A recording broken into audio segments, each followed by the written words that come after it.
Hello, everybody. Whoa, my voice. Today we are going to be reviewing the movie The Northman, which I went to see on Saturday, and today's Wednesday, because, oh my god, this week's just been a mess with me trying to get sleep and stuff, so I'm finally able to sit down and actually talk about this movie, so this is probably going to be one of the ones that I do a re-review on. I'm not sure. Later down the road, though.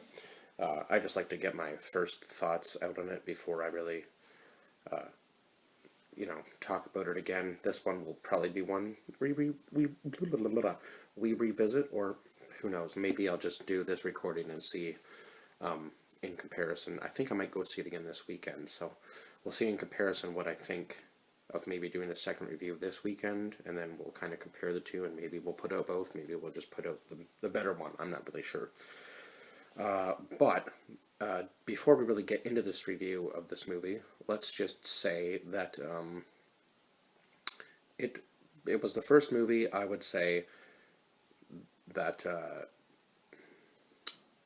my god, I totally lost my train of thought, that's going to compete with the Batman this year. It was close. Like, let's just say, story-wise, yeah, I would say story-wise, it definitely kind of competes with Batman, as it's like a darker type of film. As far as even Vikings go, because these guys were. Now, I know they were Northmen, so I'm not really sure what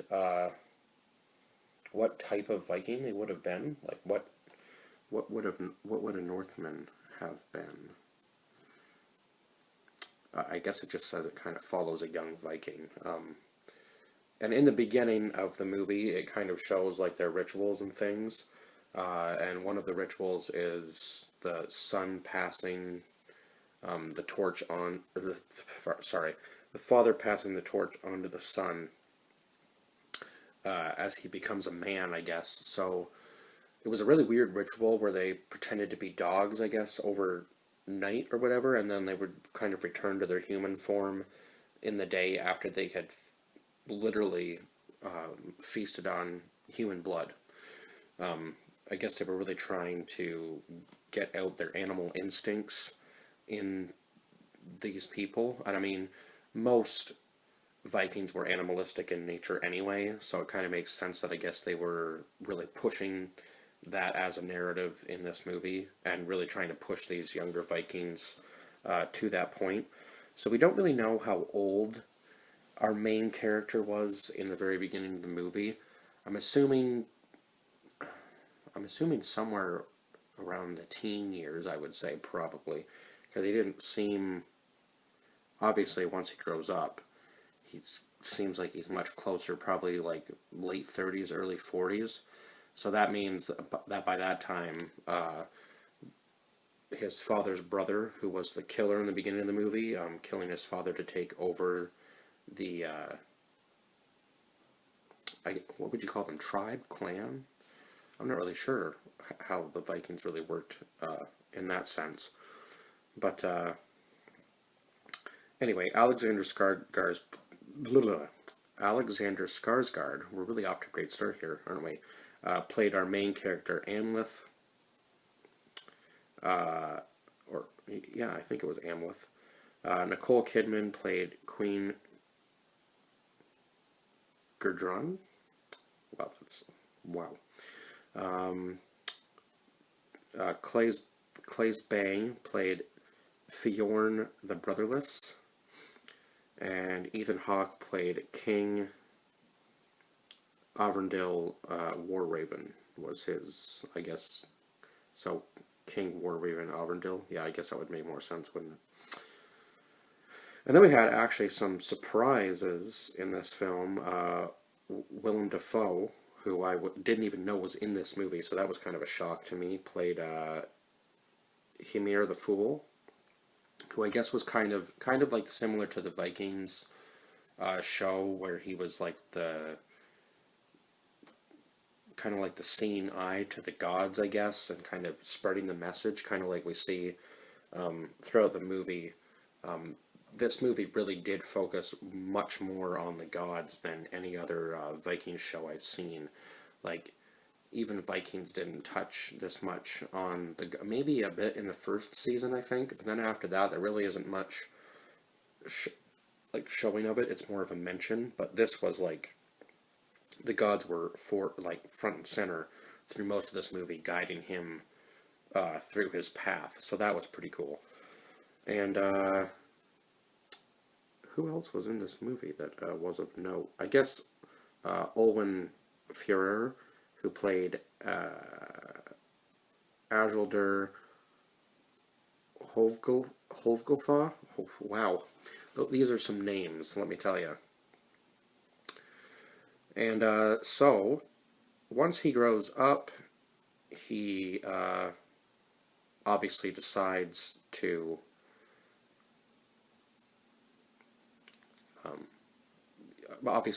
carry out his plan of avenging his father's death, right? And kill his brother and save his mother, and I guess kind of avenge his father, right, in a sense. Obviously, the plan didn't work out quite the way he wanted it to, I would say, in the end, but he was able to at least keep the people that he loved safe. So yeah, the way he does it is pretending to be a slave.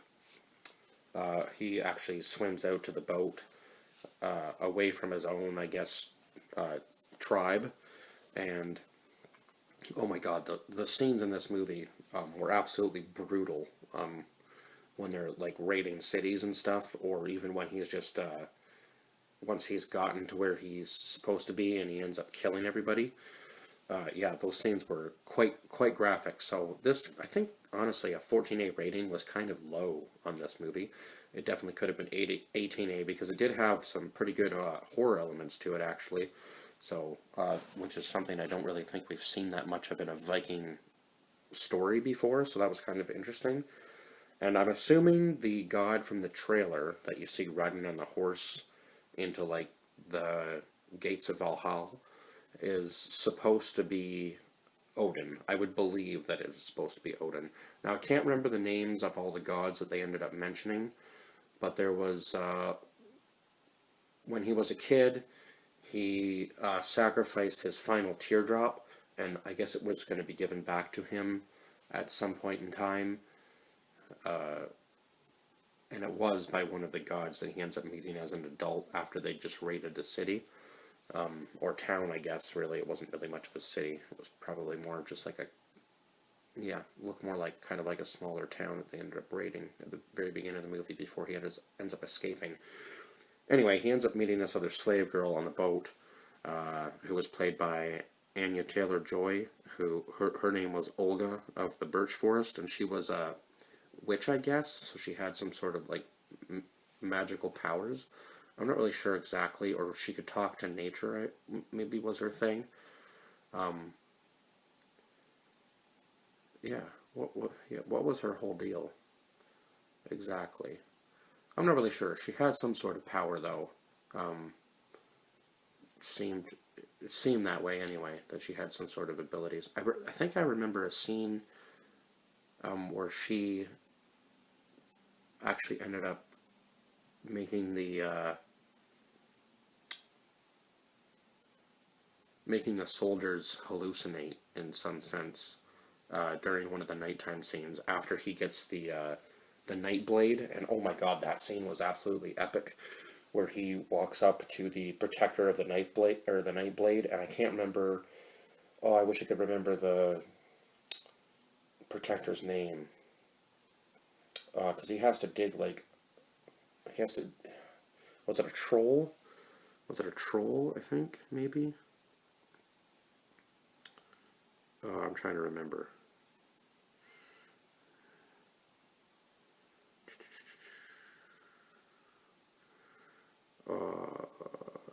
It's got to be here somewhere. I'm trying to think.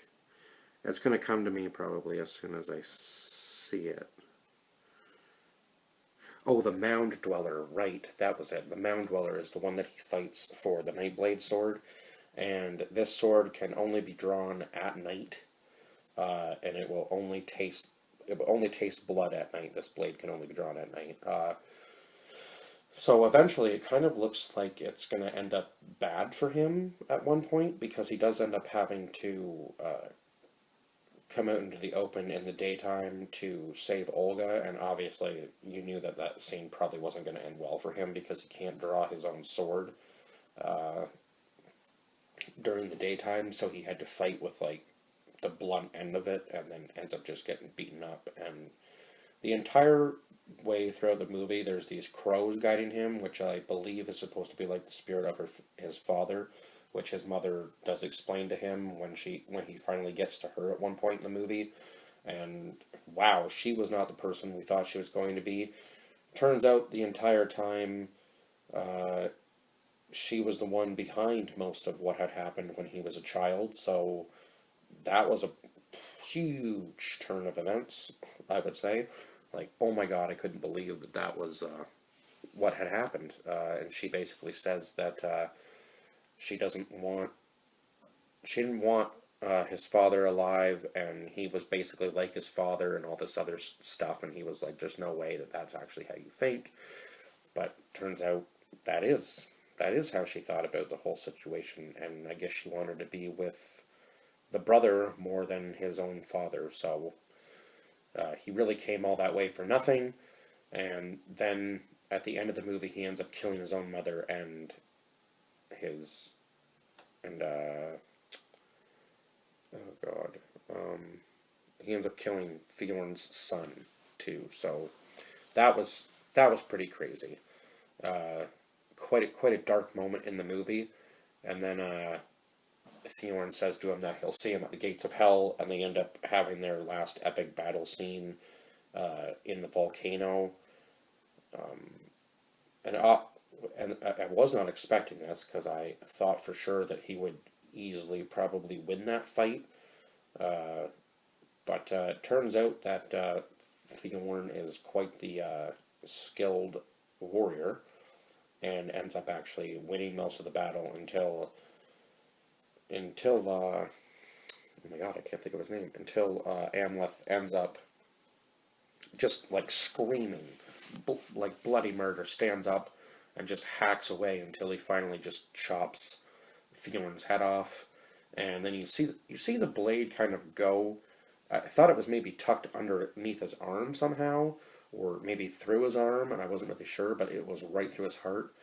But I guess at the end of the movie, the whole uh, thing about the ritual, like the some sort of tree, like their and was it ancestral tree that they could see themselves, like go, kind of moved up, sort of thing, and he could see like his father and then himself, and then he could see Olga and his two kids, and it was prophesized that the next ruler would be female. So obviously we knew that he was going to have one son and one daughter, and the daughter's wearing the crown around her head. So yeah, kind of a very cool ending. And then obviously, um, what I believe to be Odin riding the horse into the gates, taking uh, taking Amleth with him, I believe was supposed to be sort of the symbolic moment there.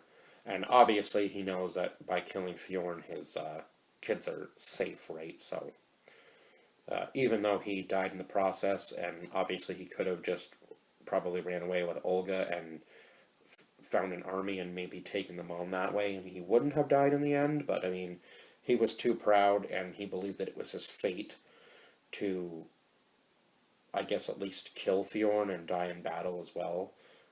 That's what he had said. So kind of an interesting way to live your life, I would say, as far as that goes. But yeah, I think that's basically the whole story. I think I will go watch it again this weekend because it was such a really good movie.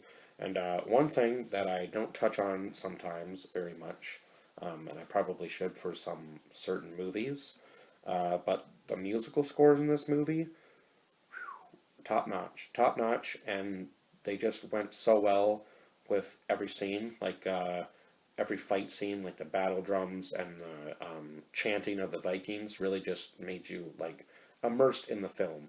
And I feel like some films these days have a hard time really grabbing people's attention. But oh my God, this one, if you have a chance to go see it in theaters, hopefully it's still out when I get this review out. But yeah, if you have a chance, I would say definitely go and watch it because it is worth the watch. And I did give it a 10 out of 10. I don't know how in the world, out of 26,000 people, that this only got a 7.9 on IMDb. That is way too low for this movie. Yeah, just there was no bad. There was no bad in this movie. So 10 out of 10 for this movie. Absolute adventure throughout the entire thing. Music is great. They really did do a good job. I found this very similar to movies from last year, like The Green Knight, and kind of gave me like The Last Duel vibes in certain senses, where they really do, and Dune, where they really do pay attention to detail in the movie, and it's really just telling a story and painting a picture as you go along. This one wasn't so much as like open for interpretation, because obviously the climactic ending was just like, yeah, that's what happened, and now you know where the family is going to go from there. It would kind of be interesting to have a sequel to this movie, just to see the kids grow up and rule on, and see kind of what they're like when they get older. Um, yeah, it kind of is one of those movies where it would be left open for a sequel. And I wouldn't be mad about that, because I do like these types of historical movies, especially Vikings, because, yeah, most of the shows that I've seen or movies that I've seen with Vikings haven't disappointed, and this one was definitely probably my favorite out of all the stuff I've seen over the years. So, yeah, I think that's it for this one, and I'll see you guys in the next one. Bye-bye for now.